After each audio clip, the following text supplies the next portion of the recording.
Good evening and welcome, everyone. Thank you for joining us for Getting Off the Emotional Roller Coaster Strategies to Balance Mood and Hormones, presented by Chantal Dumas, ND. Before we get started, I would like to go over a few housekeeping items. There will also be a question and answer session at the end of the presentation, time permitting. If you would like to ask questions, you can do so throughout the presentation by typing into the question box in the control panel at the right side of your screen. Please note this presentation is being recorded for future distribution. We are now ready to begin, so without further ado, I will turn it over to Chantal. Welcome, Chantal, and thanks for joining us today. Good evening, everyone, and thank you for attending this webinar. I'm very excited to share all my knowledge regarding hormones and the connection with the moon tonight. And the reason I wanted to talk about this topic is because over my past 21 years of practice, one of the questions I certainly hear the most is, am I going crazy? Or I feel like I'm going crazy. And it is not what's happening. It's really, you'll see as we go through the hormonal challenges and imbalances, how they affect our moods. So we'll start with the moods and then I'll bring you into the hormones, and throughout the presentation, we'll have also a quick overview of our new test called My Blueprint, which evaluates for 84 different SNPs, and I'll get into more details about that, but I'll give you concrete examples throughout the presentation to how this would apply to mood and anxiety disorders. So let's start with some statistics. So depression is the leading cause of disability worldwide, and according to the World Health Organization, there's about 121 million people affected by depression. In 2013, there was an estimated 3 million Canadian, which is almost 12%, age 18 years and older, that reported having mood and or anxiety disorders. 23% of these people did not consult a health professional in the past 12 months, although 93% are actually taking prescription medication to manage their symptoms. And what is very deceiving about this is that very few people with a diagnostic are actually engaging in self-management strategies such as physical exercise or developing some kind of protocol to address their symptoms.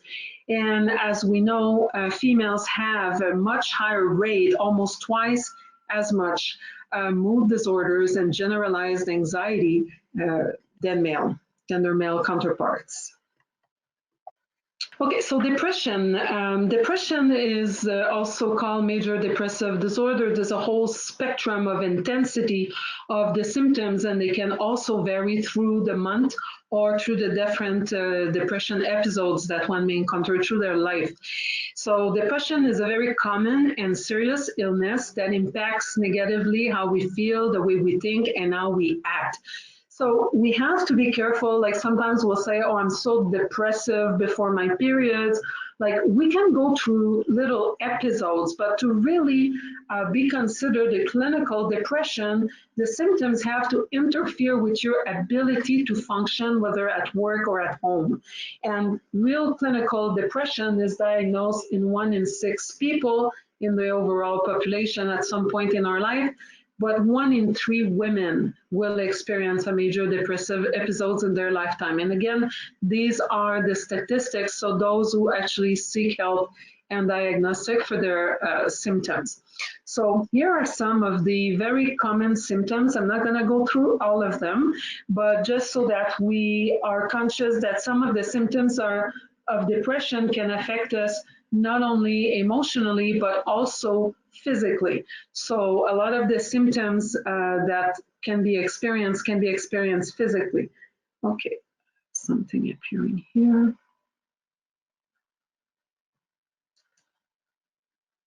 Okay.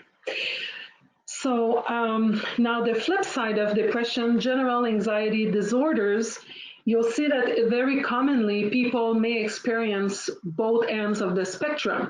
So among the symptoms of generalized anxiety, we'll have like the same thing, symptoms that will affect our moods, but that will also affect us physically, like we can have sweating, nausea, diarrhea, very common connection between digestive issues and mood disorders, as we will see. So sometimes people read the symptoms and they tell me, I think I have symptoms of both depression and anxiety. So which one is it? Or can it be both? Well, actually, depression can be triggered by an anxiety disorder. More or less half of the people with depression also suffer from anxiety, and anxiety can be a symptom of depression. So really, it's mood disorders in a big chapter that we can put all of it together. So how do we get to have mood disorders? What's the etiology of mood disorders?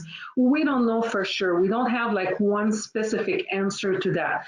So we say it's a result of a complex interaction between genetic, so our predispositions, biological, developmental, and other socioeconomic factors, and work stress or all forms of stress actually play a very, very important role in mood disorders, as we will see. So there's also all this stuff around neurotransmitters, and we often incriminate serotonin, dopamine, norepinephrine, which is another name for adrenaline and noradrenaline. We'll talk about epinephrine and norepinephrine, they're synonyms. So, but we'll see that it's a little bit more complex than just addressing the neurotransmitters. So among the risk factors, as we saw, being woman is a predisposition because of all the hormonal cycles. Other diseases such as all the digestive issues, thyroid issues could also be linked to depression or anxiety. Addictions, so addictions may be a risk factor. They could also be a consequence of the mood disorders. Trauma, especially childhood trauma, various stress, and the genetic predisposition. So I would like to introduce you this My Blueprint test, which AOR came up with in the month of May, so it's fairly new. And this is a very, very interesting test, very affordable, non-invasive. You can do that at home. It's a simple mouth swab. You can order the test online or through your physician, and we will send you beautifully illustrated result that you can either export as a PDF file or interact with on your computer. So this test will check for 84 SNPs, which are single nucleotide polymorphisms. So basically small variants or variation on genes. And what they do is they affect the way your genes may, for example, transform certain vitamins or detoxify hormones or detoxify neurotransmitters. So they're very, very pertaining to our clinical practice. So 50 genes are tested in that test, and we separate them in 8 different categories, including mental wellness and hormonal health. So very, very concrete pertaining information again. So the report, if you were to print it, would look something like this. It is about 50 pages in length, very, very detailed, very descriptive. So you have a lot of recommendation. Of course, the test talks about your predisposition, your sensitivity to certain environmental factors. It does not diagnose anything, so it will sometimes refer you to your physician for further testing, or it will provide some recommendation, but it's very, very detailed, and it's very user-friendly as well. So as I said, you can either print it or interact with it online. So the way I like to approach every type of health disorder, health imbalance as a naturopathic doctor is obviously looking at the diet. So I like to build the protocol from the bottom up, starting with the diet. Oftentimes people are looking for a quick fix because they come to us and they've tried different things, or they may have seen different practitioners and they want to have bioidentical hormones, or they want to have something that's going to balance their mood. They just want to have one targeted product or one magic pill, as I like to call them. And you'll see that it's a little bit more complex and comprehensive than that. So in the diet, what do we want? Obviously, an abundance of fresh fruits and vegetables. It's good not only for your moods and your hormones, but it's a preventative factor for more chronic diseases. And what we want in the fruits and veggies are mostly the phytochemicals that act as antioxidants. So they protect our cells, they protect our organs, they protect our nervous system. And also we like the fibers in the fruits and vegetables. So that's like a big component of a healthy diet. Then we want to look for omega-3 fatty acids, which can come from vegetal or animal source, and we'll see that the test can give us information about that. We want sources of vitamin D. Vitamin D, very, very important for the mood. We know about vitamin D in terms of its role in the musculoskeletal system, but vitamin D is very important for our immune system and also for our moods. There are several clinical studies that have looked into that. There's a big meta-analysis that came out in 2013 that looked into different studies that were performed with a participation of like over 31,000 patients, and they saw a clear association between lower levels of vitamin D and clinical depression. So it's another factor. We want to make sure that not only we get proper sun exposure, but that we consume food items that are rich in vitamin D. Then vitamin B complex, we'll find those mostly in complex cereals, so whole cereals. We want to make sure that we have protein either breakfast or lunch, depending if we are fasting in the morning. It's very trendy right now, but we want to make sure that we have a protein source, a quality protein source early on during the day. In my clinical experience, most women don't even eat half of the protein they need to eat during the day. So we want to look at grossly 1 gram of protein per kilo of weight. So it would be somewhere between 50 and 75 grams of protein for the average woman. And I would say many women eat less than 30 grams a day. And why is that so important? Well, because the neurotransmitters such as serotonin and GABA in our brain are made out of amino acids, which come from protein. So having enough protein in our diet is very important. Then we want to make sure that we go low on the sugar and simple carbohydrates, because those have an impact on, again, our mood stability. So we want to make sure we keep our carb intake fairly low. And we want to be also careful with caffeine, because it kinds of whip our adrenal glands, and we'll see the importance of the adrenal glands. And we want to make sure that we consume a lot of water, because even mild dehydration will affect our mood. So very important factor as well. So there are different things we can find in the diet with the blueprint testing, but pertaining to moods, I think the most important ones are omega-3s and vitamin D. And the omega-3, it would, for example, give us the information in terms of our ability to convert dietary fat into EPA, DHA, so our ability to use vegetable oil and transfer them, as opposed to having to take omega-3s that come from fish oil or algal oil. So that's a very good information to have, especially if you're a vegetarian and try to avoid the fish oil. Well, if you have a predisposition in having a difficulty converting, you might have to consider taking an animal source of omega-3. Vitamin D, well, the same thing. We are looking at 5 different SNPs or 5 different variations that can affect the way you use your vitamin D, use your vitamin D in your body. So you might want to consider taking a vitamin D supplement on top of vitamin D in your diet and sun exposure.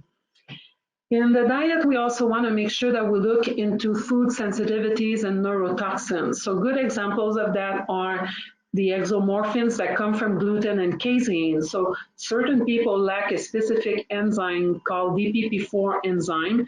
And when you do not have that enzyme, you do not degrade or transform the gluten and the casein efficiently.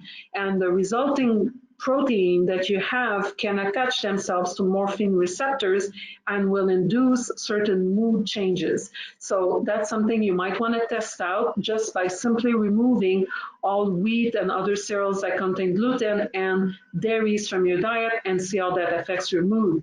Neurotoxins such as aspartame, monosodium glutamate, artificial dyes, especially red dye number 5, can have an impact also in the way our brain processes information and reacts. So it's another thing we might want to make sure to avoid in our diet. In terms of the tests, we have different SNPs that can be involved in gluten intolerance and in lactose intolerance. Now, it's important to understand that because you are predisposed to having gluten doesn't mean you are gluten intolerant and doesn't mean you have celiac disease. You have to perform other tests to evaluate that. And it does not mean that you do not degrade the gluten properly and have that gluteomorphine as a result. But if you do have the gluten sensitivity genes predisposition or the lactose, and I think it's an extra motivation, and it's a good piece of information to have because you might want to reduce or completely eliminate those sources in your diet, not only for the way it affects your mood, but the way it affects your digestive systems, because as I was mentioning, there's very, very strong ties and connections between gut inflammation, gut health, and moods. So this is, in my opinion, a very good factor that we can look for in the My Blueprint test. Then after the diet, we want to look into exercise. This has received a lot of publicity. We know that exercise compares favorably to antidepressant medications as a first-line treatment for mild to moderate depression. It doesn't mean it has to be either or. It's also a good adjunct to medication. So even if people are being medicated for their depression, it's always a good idea to incorporate physical activity, depression or anxiety. And it's good because it produces the endorphins. It's good because it shifts our mind from our negative or pattern oriented thoughts. And it also improves our self-confidence. And people are under the impression sometimes that they have to exercise a whole lot, but we see positive results with as little as 30 minutes a day for 3 to 5 times a week. So it's not a whole lot, but it can actually really, really improve the mind, especially if you combine physical exercise with a healthier diet, eliminate some of that gluten, lactose, and other exotoxins. In the blueprint, we can look for different things, very interesting panel on everything to do with physical exercise. We can look for exercise motivation, endurance versus power, risk of injury, exercise recovery. Very interesting SNPs, for example, in the exercise recovery, telling us about how the body is managing inflammation. Again, the tolerance to pain is also very interesting. So this is very empowering to have this type of information because it also helps us choose the best type of exercise for our body and maybe use more anti-inflammatory substances such as curcumin or antioxidants, both from the diets and as supplements, if we know that we're more prone to produce more antioxidants when we exercise. So I think this is really, really interesting to have. If we dive into the neurotransmitters per se, to make this matter very simple, let's just say that neurotransmitters and hormones as well, they're simply chemical messengers, and they travel from one neuron to the next through the synaptic cleft, so that's the space between the two neurons, and what they do is they induce a reaction in the next neuron. And the enzymes that are in charge of degrading those neurotransmitters, the main ones are catechol O-methyltransferase, which we call COMT for short, and monoamine oxidase, or MAO. So you may have heard of those because they have become increasingly popular since we're talking a lot about epigenetics and how to modulate our gene response to our environment through diet and different nutritional supplements. So what basically those enzymes do is they will control the rate at which we will degrade neurotransmitters such as serotonin or adrenaline. So obviously, if you're not good at degrading the hormones, or the neurotransmitters, it might have positive or negative impacts, but we can modulate that through diets and certain supplements. And again, knowledge is everything. So we are testing for those two very important enzymes in the blueprint. And so a recommendation would look like this. If you have the genetic variant, for example, on the COMT, the action plan would recommend you to enhance the COMT activity with foods that are high in magnesium. Magnesium acts as a cofactor to support this enzyme's activity and to maybe incorporate magnesium supplements in the form of glycinate or malate. And you would want, of course, avoid to further inhibit the activity of the COMT enzyme by avoiding excess stress or supplements which contain quercetin and excess stimulants such as caffeine. So it's very, very concrete pertaining information that you would obtain through the blueprint testing. So the serotonin, or we often call it the happy hormone, the serotonin is very important in terms of depression and anxiety because it's an important calming neurotransmitter. It has a wide variety of functions. It affects our emotions, obviously, but also our appetite, digestion, sense of pain, sexual desire and function. And it's also a precursor to melatonin. So the neurotransmitter that affects our sleep quality and our wake sleep cycle. So serotonin is very, very important. And here are some of the signs of low serotonin. One of the signs that I think is very obvious for me is when people tell me they do not tolerate the lack of light, like the days where it's very dark, and the high appetite for carbs. There are often signs that will make me think that the person might be low in serotonin. The problem with serotonin, we cannot give a serotonin supplement because it does not cross the blood-brain barrier. So we have to give the body precursor, and then the body will make its own serotonin. So here is the serotonin pathway, which is, again, very important because it affects not only how we feel, but also how we sleep. And what I want you to notice is that we start with the proteins. Here is one of the reasons why having enough protein in the diet is such a key important factor. Sometimes people look for all types of supplements, but neglect the basis, which is having enough protein. Then those proteins, we want to make sure that we can utilize them properly. And for that, we need the gastric acid. So on the right side, you have the gastric acid and you have the enzymes that are involved in transforming protein into an amino acid called L-tryptophan. L-tryptophan becomes 5-hydroxytryptophan or 5-HTP, which then becomes serotonin and ends up into melatonin. And on the left side, you have the cofactors that work to activate those enzymes. And you see that the B vitamins are very important, especially B6, and that magnesium is the key mineral. Zinc is also very important in the process. So unless we have those basic elements, the proteins, the vitamins, the minerals, and the gastric acid to utilize all that, we will have a hard time making serotonin. Now, this is a problem because you saw that a very big majority of people with depression are being medicated, and a lot of times they are prescribed what are called SSRIs, or medication that will work on the recapturing of the serotonin. But imagine if you're not making enough serotonin to start with because you're having issues with one of these elements, then what are you going to recapture?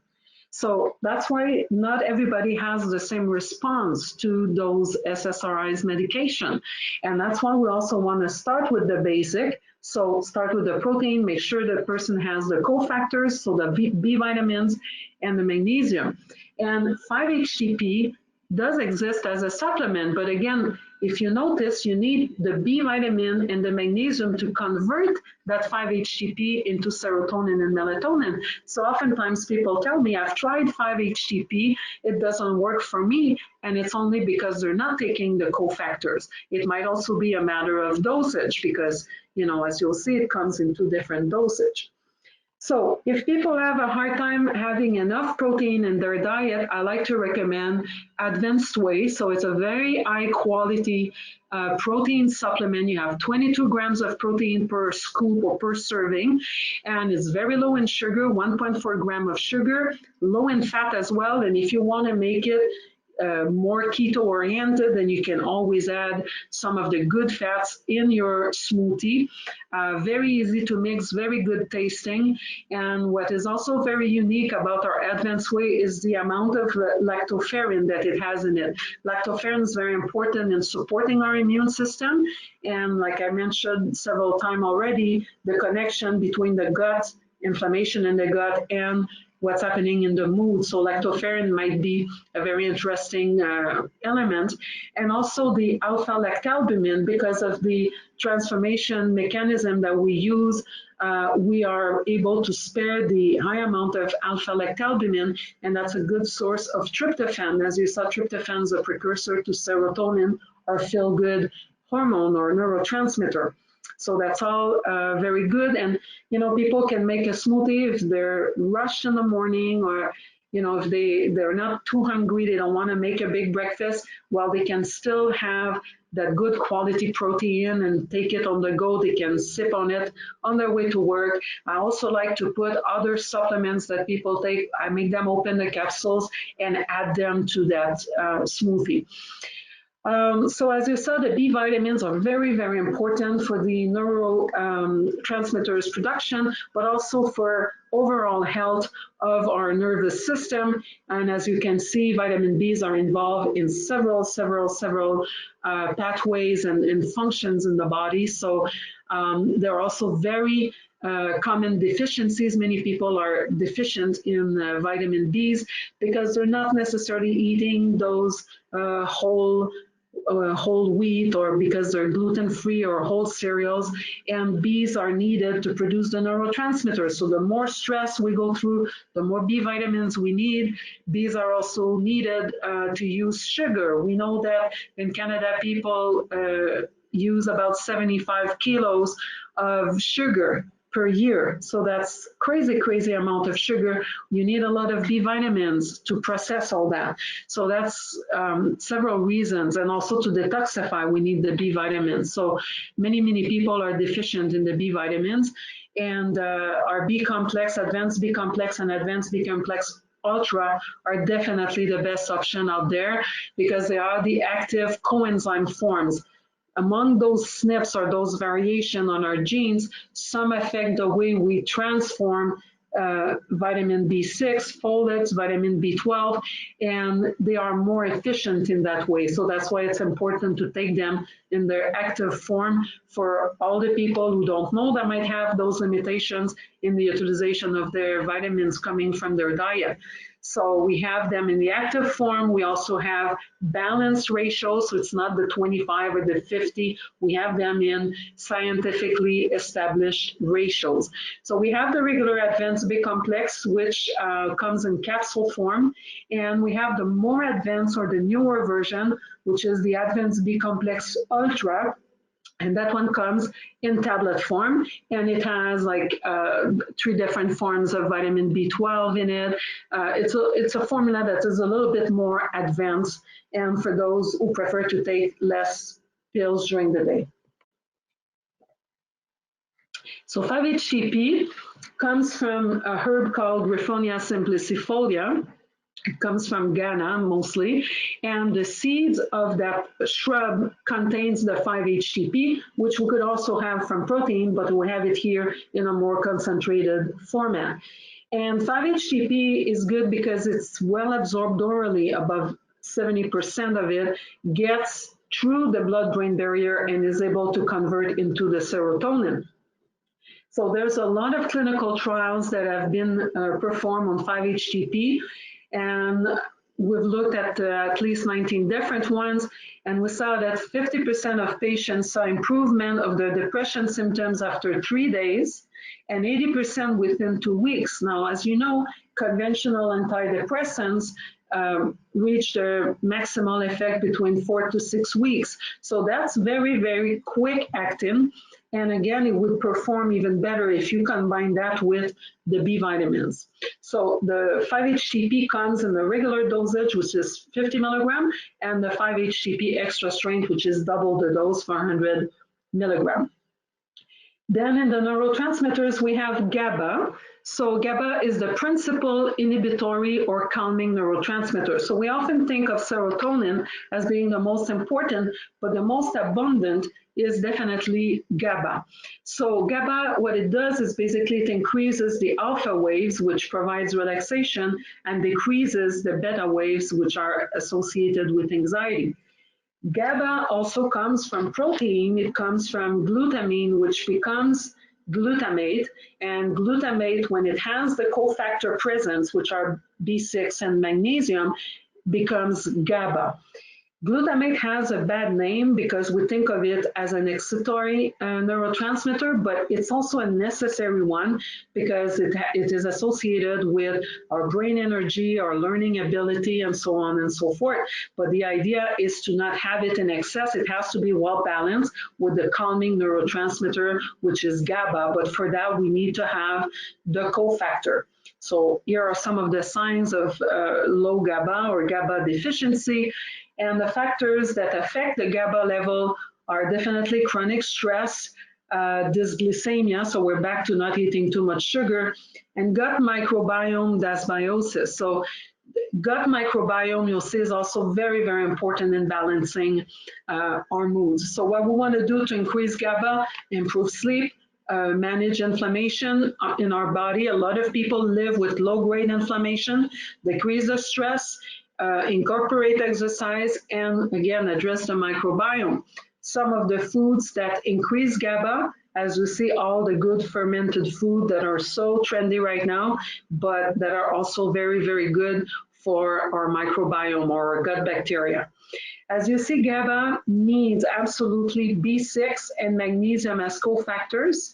It needs zinc as well in terms of the binding to the neurotransmitters, and probiotic will modulate the whole transformation from glutamine to glutamate and then to GABA. So very important to have those cofactor presence.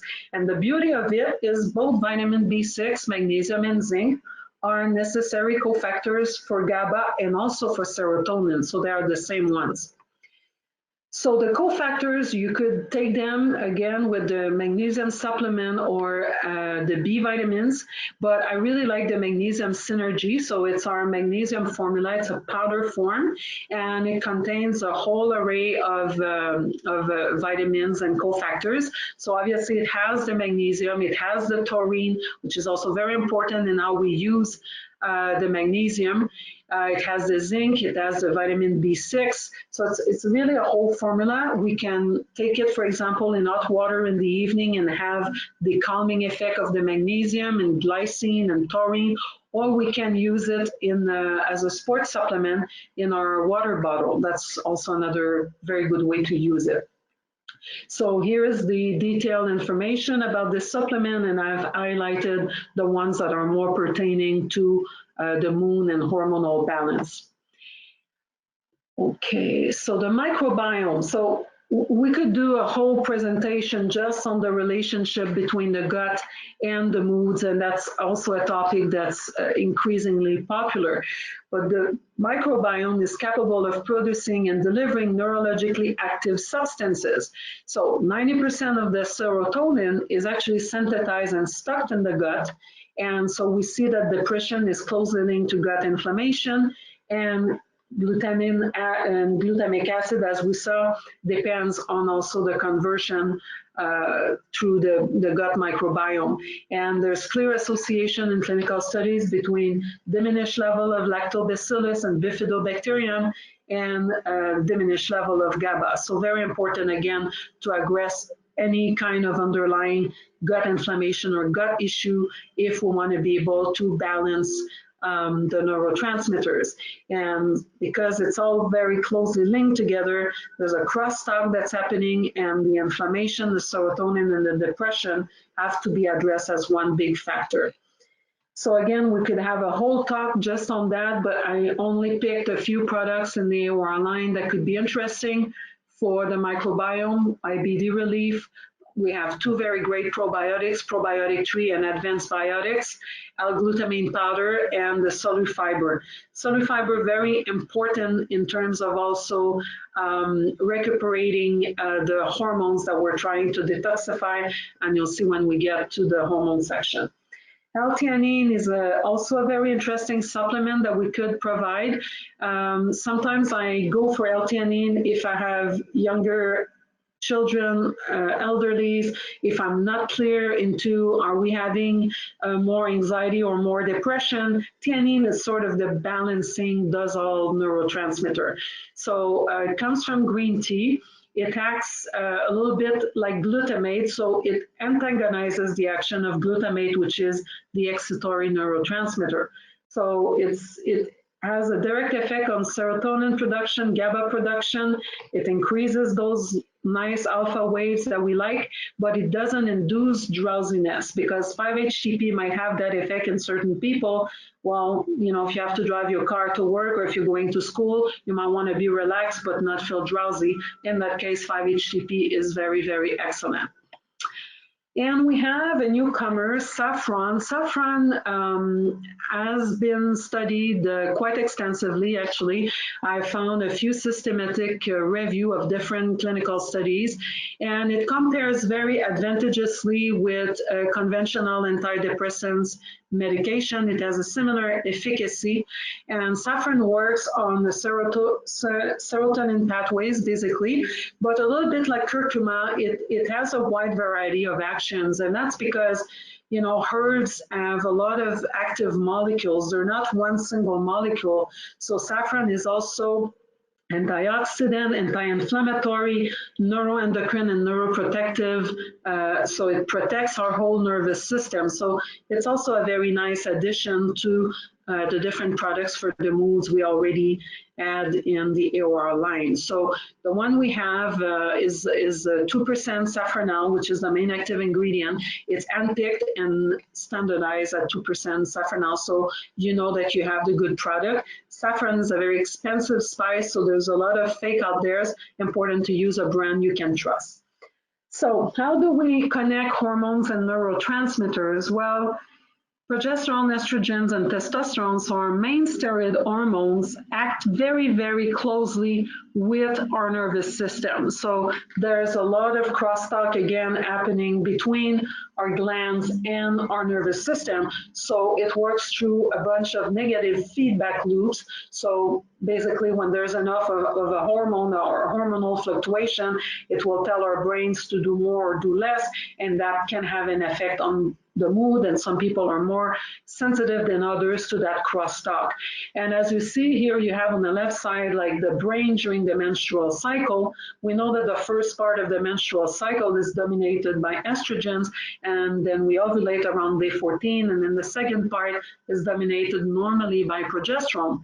So you see that in the first part of the cycle, when estrogen is more dominant, you can have better spatial skills and you're more social, but you can also be more anxious. Now, progesterone is very closely linked to GABA production. So the second phase of your cycle, you can feel calmer, you can have better sleep. So it all depends, and it can change again from 1 month to the next, but it's just very important to be conscious of those interactions. Remember at the beginning, I told you about the sentence that I hear the most, which is, I think I'm going crazy. Well, this is why you think you're going crazy, because we're very familiar with the hormonal variation of a pregnant woman. So what you have on the first peak is the hormonal variation, the amplitude of the variation during pregnancy. But what we don't talk so much about is that during perimenopause, which is this very long period that can go from basically your early 30s until you hit menopause. So it's 15 to 20 years in certain cases. And the amplitude of the variation during perimenopause is even bigger than during pregnancy. So that's why you're feeling all these different changes in the body and in the mood. So it's because of all these huge hormonal variation.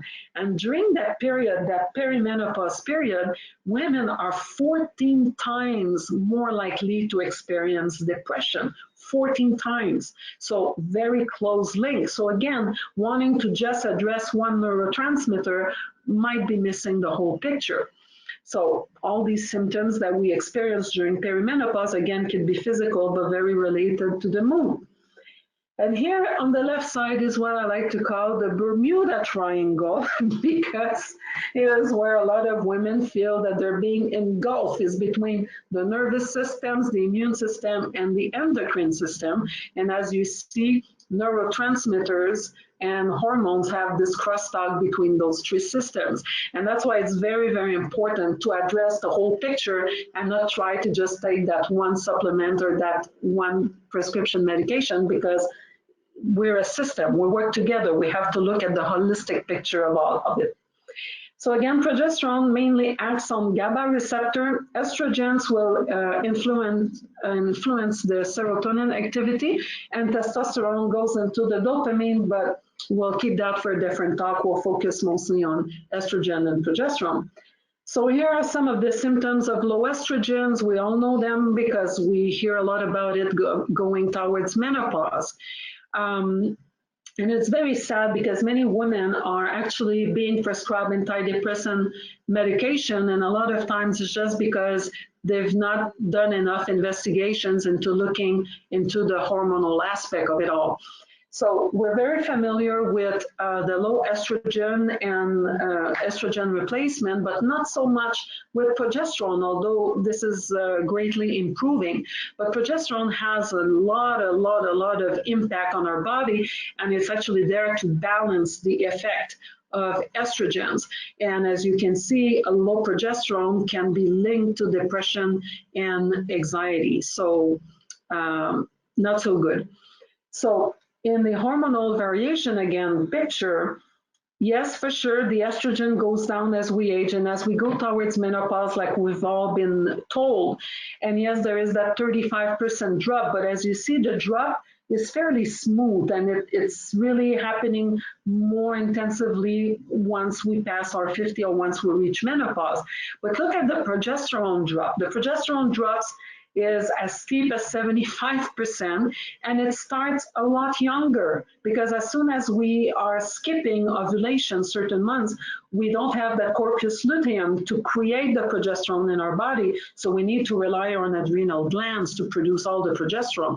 And so as you see, when we have that gap between the progesterone and the estrogen, we are in this state of estrogen dominance, which is very, very common. So we used to see, I've been in practice for 21 years. So at the beginning of my practice, I used to see a lot of women who were lacking estrogen. But nowadays, what we see a lot more often is this scenario right here, where estrogen might be at a normal or low end level, and progesterone is the one that is really, really lacking.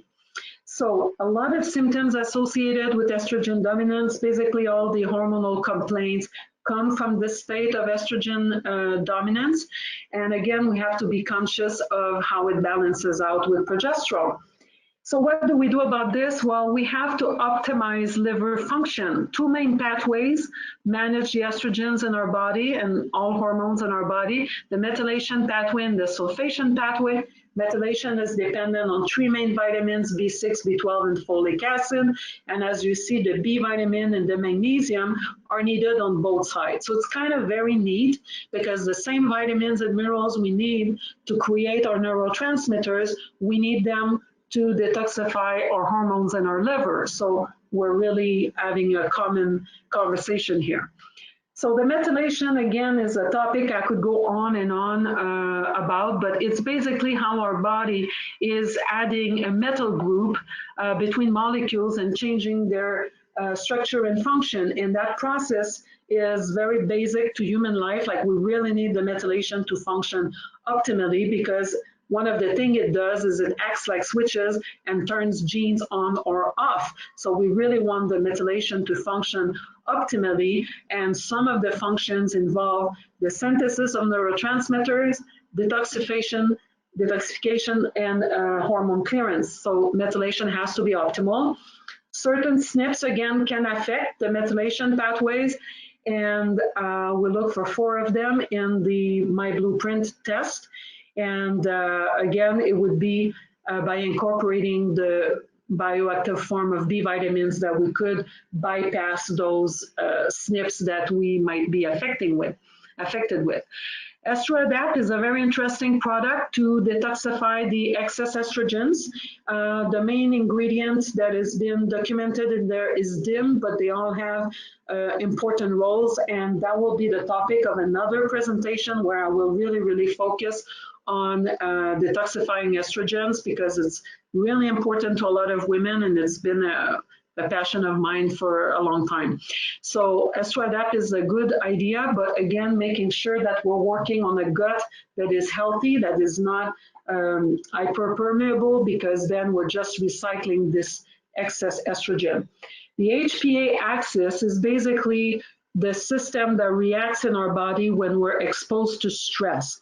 So when there's enough cortisol is released just like adrenaline when we're undergoing stress, and the adrenal react by producing the cortisol when we're exposed to stress. When there's enough cortisol produced, normally the adrenals stop producing the cortisol. But when we live in a state of chronic stress, what happens is our brain gets desensitized to that excess cortisol, and instead of having this shutting down reaction, it keeps producing the cortisol, and then we have a chronically elevated level of cortisol, which is linked to a whole array of problems as well. So addressing the stress is very important in trying to balance moods and hormone.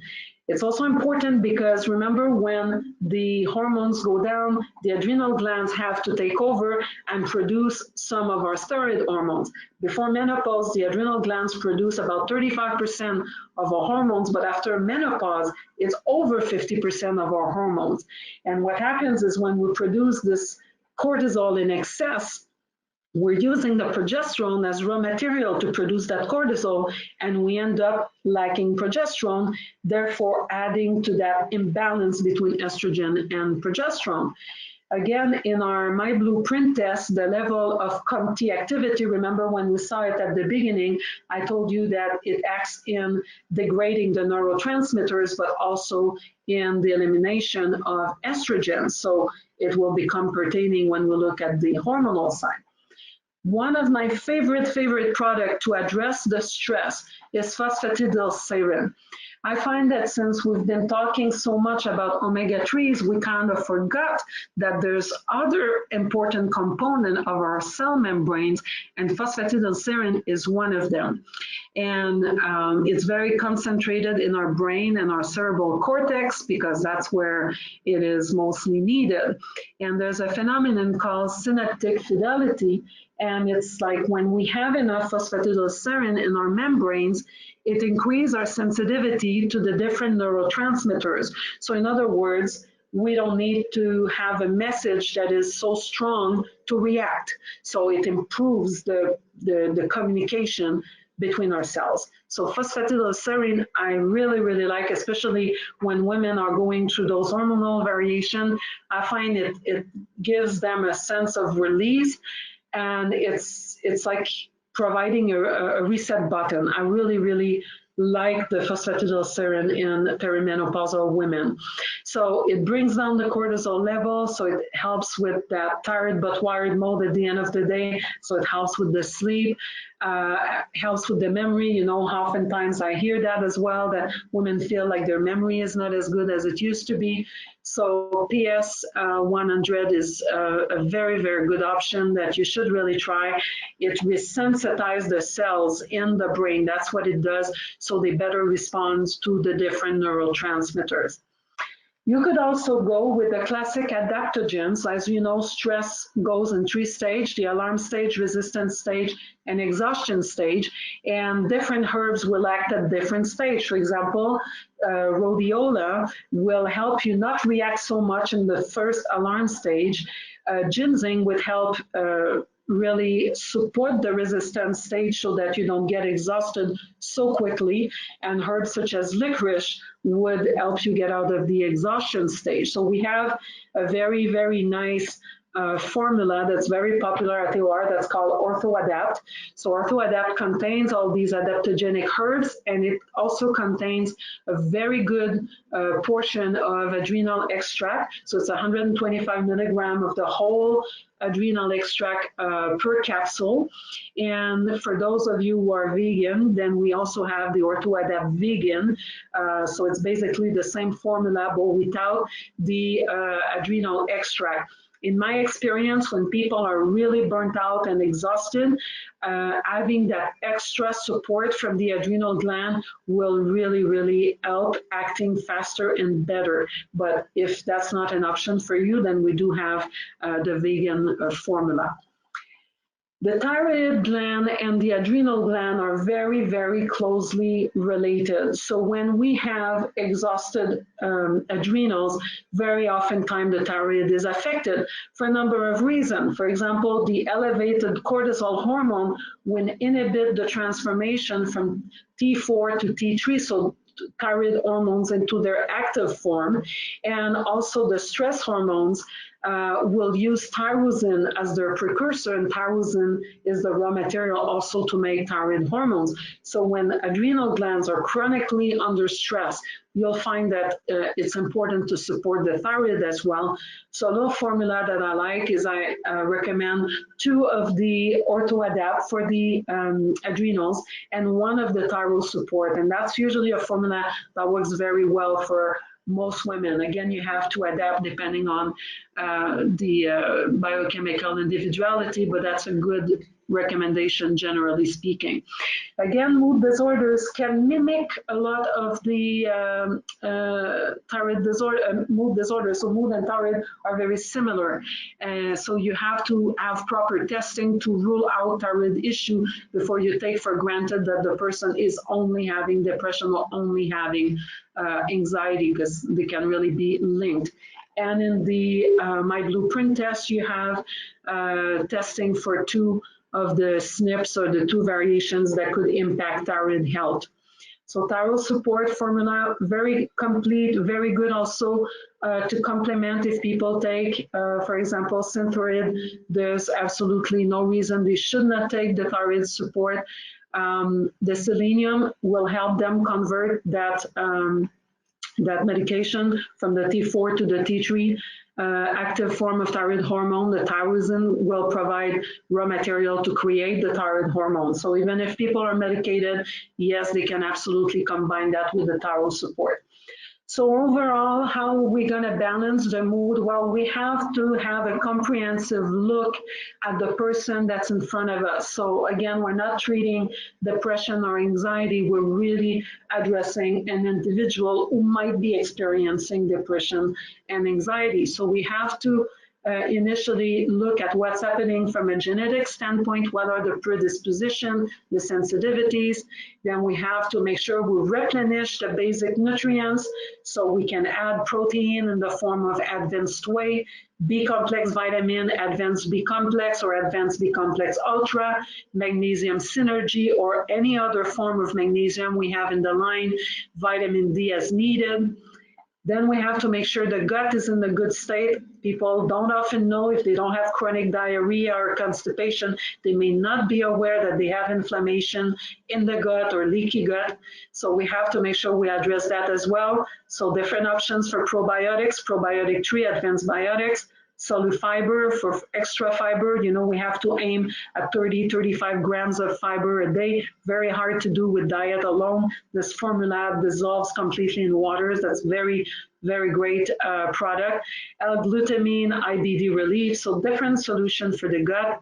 Then we can balance the neurotransmitters. If once we do all this, the person still experiences some symptoms with 5-HTP or 5-HTP extra, GABA, xanthionine, saffron, they're all good options. If we need to balance the hormones as well, then we might look into EstroAdapt, thyroid support, again, based also on the genetic predispositions. And for the stress, we have many products that I could have spoke about. Ashwagandha is extremely interesting, rhodiola as well, but my favorite is definitely the PS 100 and OrthoAdapt to support the adrenal. So again, we have to pick and choose based on the symptoms and the situation of the person we have in front of us, but really, really look at a comprehensive approach and don't neglect the small factors like having enough protein, enough magnesium in the diet or in supplements. So these are the supplements covered, and you have all the references at the end. So that closes the webinar for today. Thank you all very, very much for attending. Thank you so much, Chantal. That presentation was very informative and had lots of really interesting tidbits in there. So I think there was lots to get for our audience. We received several questions throughout the webinar. What we will do is we won't be able to answer all of them at this time. So we'll create a question and answer log with all the questions we've already received. And if there are any additional questions that you haven't yet gotten in for Chantal or about the AOR products discussed, you can email them to marketing@aor.ca. So that's marketing@aor.ca. We have our next webinar coming up on October 22nd at noon Eastern. Dariana Burbentz will be presenting on a natural approach to optimizing immune system function and health for your pets. So if you're not yet registered for that, you can sign up at aor.ca/webinars. And otherwise, I'd like to thank you again, Chantal, for this awesome presentation. And we will definitely be in touch for answers to any of the questions that have come in. Thank you. Have a wonderful evening, everyone.